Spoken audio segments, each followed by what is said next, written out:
Hello everybody and welcome back to Whiskosity Whiskey Reviews. As always, I'm your host, Brian, and we're here today to talk about Maker's Mark and give a review of the new Maker's Mark 46 Cask Strength Edition. First off, a lot of people love Maker's Mark and a lot of people hate them, and that's as with any big company, and because of their saturation in the market, also because of their marketing, okay? I personally love their marketing. They're marketing geniuses.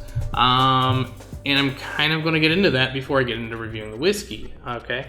So first off, let's talk about the good points. So I think they make some of the coolest marketing ads, okay? Not everybody has seen them, but every time, if you go to the distillery, you can see them displayed on the wall. It's really cool. And if you look online, if you go to different countries, you just see really, really cool marketing. And part of that is because of the wax and, other stuff. It's unique character. And the other thing, too, is, if you go to the distillery, they keep the theme, they have the red shutters and, brown paint on all of the buildings. And they keep the theme of, whiskey color with that red accent and stuff.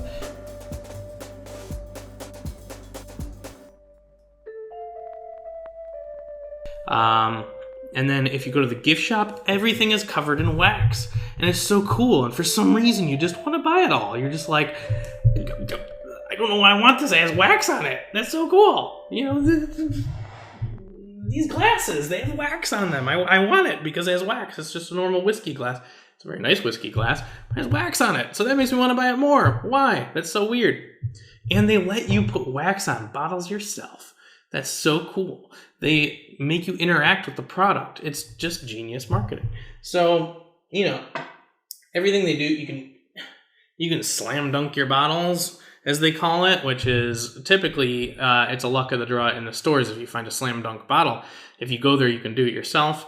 And, they're just really smart at keeping people involved in their product. And this all kind of goes back to when the company first started. Okay, it was started back in the 1950s with T. William Samuels, Sr. Or Bill Samuels, I believe he was known as. And actually, the interesting thing was it was actually started by him, but everything we know about Makers, the wax and everything, the iconic label, the name even, was all started by his wife, Marjorie, or Margie as she was called. Margie Samuels came up with the idea of, the bottle shapes. This one doesn't count because it's not squarish, but I think she was involved with the shape, but mostly, the label design and the red wax. She was adamant on the red wax, the dripping red wax too. Some companies are allowed to do red wax, but they even trademarked, and licensed the actual dripping red wax look. So other companies are not allowed to do that. She was a genius, and she was one of the first women, if not the first woman, I believe, inducted in the Bourbon Hall of Fame. She's that important in the whiskey world.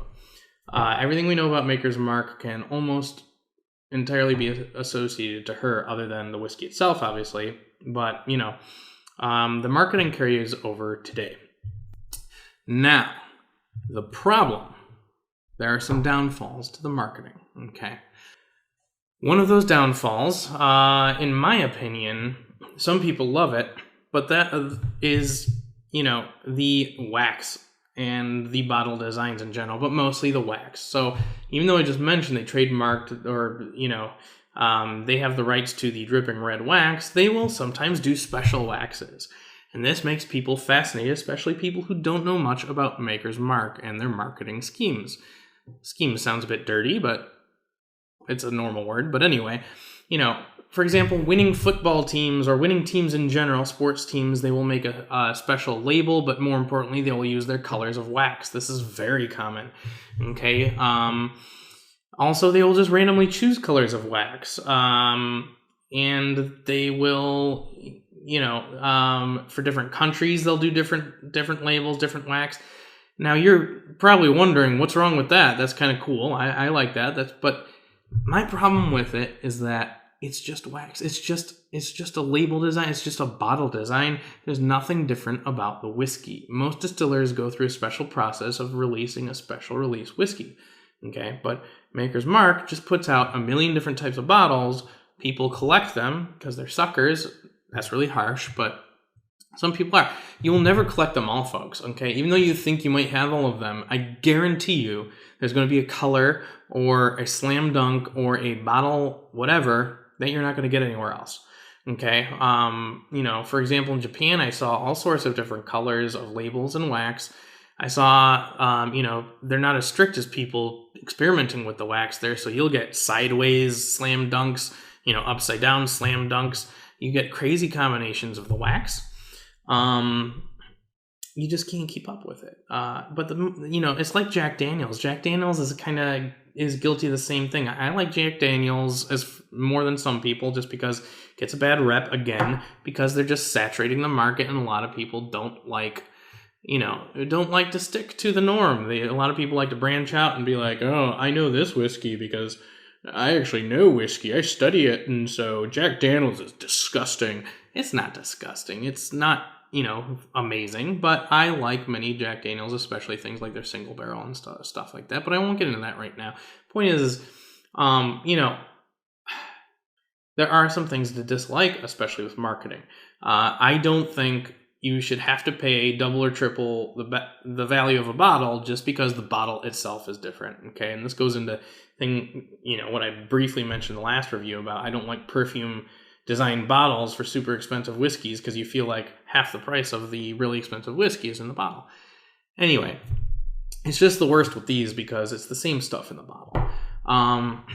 And that leads me to my other point, though. Sometimes it's, I was going to say the only thing that might differ is the ABV.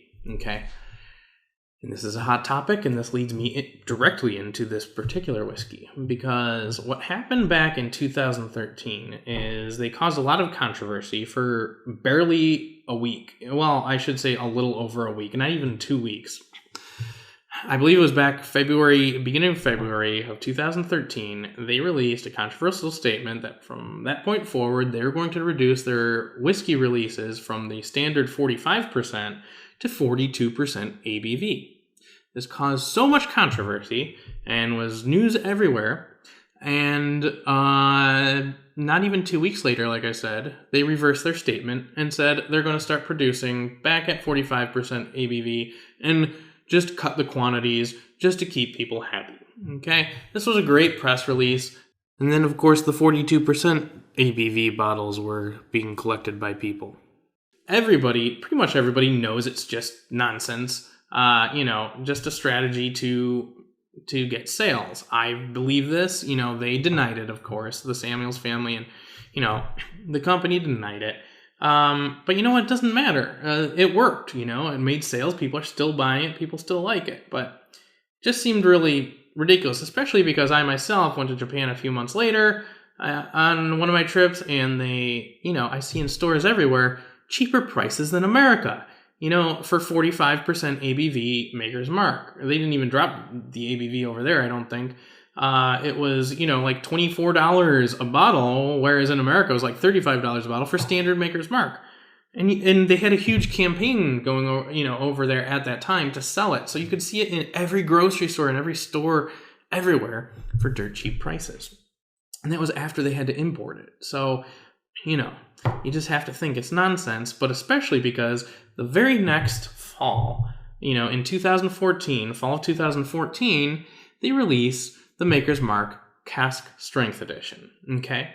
So Cask Strength, meaning it comes from, over 50%, 60% in some cases, I believe, ABV.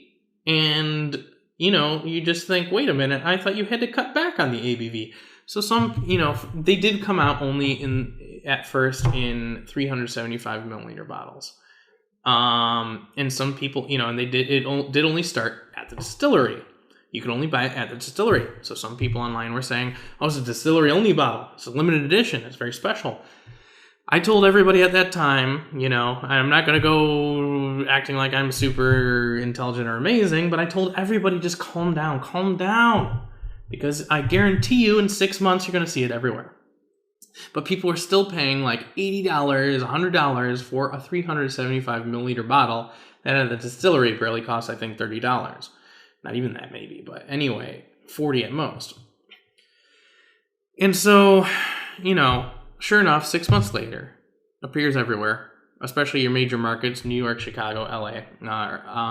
But then it just saturates the whole country. And then you can even find it in liquor-controlled states like my home state of Ohio and stuff like that in 750 milliliter bottles. And now I can find it in Costco. Costco. Oh my gosh, are you kidding me? For $50 a bottle. For those of you internationally who don't know, you should know because Costco is in many countries internationally, including Asia, but in Europe, I believe. This is a store that deals with, like wholesale stuff and just warehouse, quantities and prices. So they have these things in just crates and crates and crates and crates at dirt cheap prices. So how can you say you're in a shortage and then barely a year later you're selling this stuff not only over the world, but you're selling Cask Strength in big box stores and warehouse stores like Costco. So that's what I don't like about it. And so here we are in 2015, they release this guy, the Maker's 46 Cask Strength. For those of you who don't know, Maker's Mark, you probably know, but Maker's Mark makes the standard Maker's Mark and the Maker's Cask Strength. They also make a Mint Julep, but the Maker's 46 is a special edition they came out with 3 or 4 years ago. And what they do is they take the standard whiskey, they pour it out of the barrels, then they put French oak toasted staves into the barrel. And this particular combination of toasted wood, or recipe rather, was number 46 out of all the ones they tried, which is where the name comes from. But anyway, they take these staves and they put 10 of them in the barrel, meaning more wood is now put into the already wood barrel, and it imparts more oak flavor, but a special different oak flavor, okay? Adds a bit more spices, stuff like that. Then they pour the whiskey back into those barrels and let it age a few more months. I think it's like 6 to 9 months, no more than a year extra. And then they mark it as Maker's 46. It's a bit smoother, but it's also a bit spicier. I know that sounds a little strange, but anyway. So this year they've released the Maker's 46 Cask Strength. Some people online are going crazy, again like last year, paying ridiculous prices, $80 to $100 when the bottle itself costs $30 to $40. And I guarantee you, again, in 6 months or so, we're going to see it everywhere. Granted, with a different label and whatnot. This is their distillery only bottle, so they had to hurry it out to market. So it's a very generic label. Okay. But you know what? They're definitely going to change that, and they're going to mass produce it, and then you're going to see 750 milliliter bottles a year from now, probably at Costco, for like $60 or something like that. Anyway. For those of you who can't wait, go nuts online and buy it. I'm going to give you my review right now.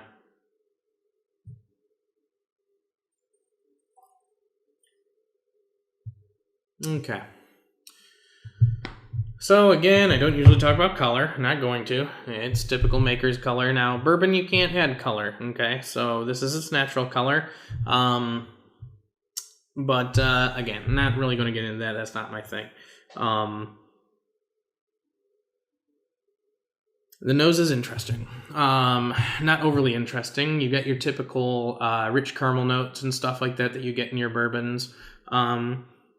This one, though, has almost a bubblegum type nose, but it's really hard to pinpoint. There's a unique characteristic I just can't pinpoint, I'm an experienced taster, but I'm not a professional, so I can't just pull out smells, like some people can. But, and everybody gets different experiences anyway, people. Don't judge too much. The important part is the overall character and your own experience. And, one reviewer, if you watch them a lot, you get to know how they feel about things compared to how you feel about it, and you can judge it based off that. Anyway, I'm getting kind of a magic marker smell, as silly as that sounds. And, but, because I can't quite place, what that is, but you know what? It's not a bad thing, obviously. It's that good magic marker smell. That magic marker smell that people are embarrassed to admit that they love. And it's got some, elegant spices and a little bit of leather, which again kind of gives it this older, elegant feel to it. Now the Palate,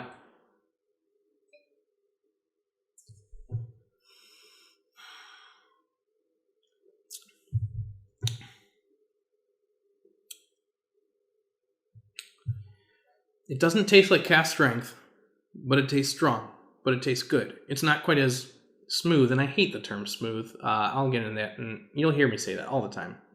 But, it's lighter and more balanced than the standard Cask Strength. And it's got more elegance, I think, than the standard Maker's 46. Feels like an older, more refined whiskey. Feels tougher. There's almost chocolate notes, but it's mostly your rich caramel, some exotic spices, and again, you get some leather.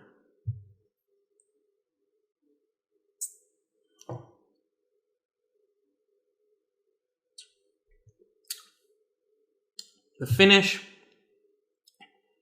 is actually quite long. Finish is pretty long. And finally, the spices come out that you would expect from the Maker's 46, from those French oak staves and stuff like that. It finally bites you, and the Cask Strength oak bites you. And I like that it lingers. Okay. Now, I got a problem with this, and that small problem is just that, it doesn't still quite shock me. Now, the standard Maker's Mark Cask Strength one, it went all over the board, Some places reviewed it, I believe Whiskey Advocate, or one of the big whiskey magazines, gave it a 93, which is a very high for them, and was like, one of the top recommendations for bourbons of the year. Other places, especially people online, you're always going to get the people online like, oh, it's nothing special. No, I didn't like it. No, it's just all hype. I like the standard Maker's Cask Strength. It was very good, but I didn't jump it into my 9.0 echelon. That's just me personally. This one is so close. I actually like it better than the normal Cask Strength. That's, again, just me personally. But it still doesn't quite knock into that region. So I'm going to give this an 8.9 out of 10. And it kept wobbling back and forth between 8.8 and 8.9. And it was especially tough because when I first had it, I was comparing it to a lot of other great whiskeys I've had in the past month or so, like your 2015 Parker's Heritage, but that was a malt. That's a Kentucky malt. Your Woodford Distillery series, like the Double Oaked, which was very close to this as far as not close at all as far as flavor, but as far as quality, which I like better. I like one better than I like the other better. So it's tough when you're comparing it to others. I also tried comparing it, as you can see, I've drank a lot. I've tried comparing it to the standard Maker's 46 and the standard Maker's Cask Strength. I like this better than both, obviously. But still, it doesn't completely knock my socks off. I'm not going to go telling everybody, oh my god, this is the newest, greatest thing, you have to go get some. But you will not be disappointed if you get it. Just don't pay $90 for, a 375 milliliter bottle. Unless you want to. That's totally fine. That's your, if you want to hurry and get it. I doubt you'll want to hurry and get it after this review. But definitely, give it a try. Be patient, though. Wait till it ends up in Costco. You don't even have to wait that long. But wait a little bit. Be patient, folks. Until then, I'm going to keep feeding you reviews, both here and on Whiskosity.com. Subscribe, watch, go check out the website when you have time, when you're bored at work. Oh, wait. No, don't do that when you're at work. But when you're on the toilet, whatever, in the bathroom, just on your phone, don't play, games. Check out Whiskosity.com. Anyway, thanks again for watching as always, people. As always, enjoy your whiskey, and I'm going to enjoy this glass. Take care. See you next time.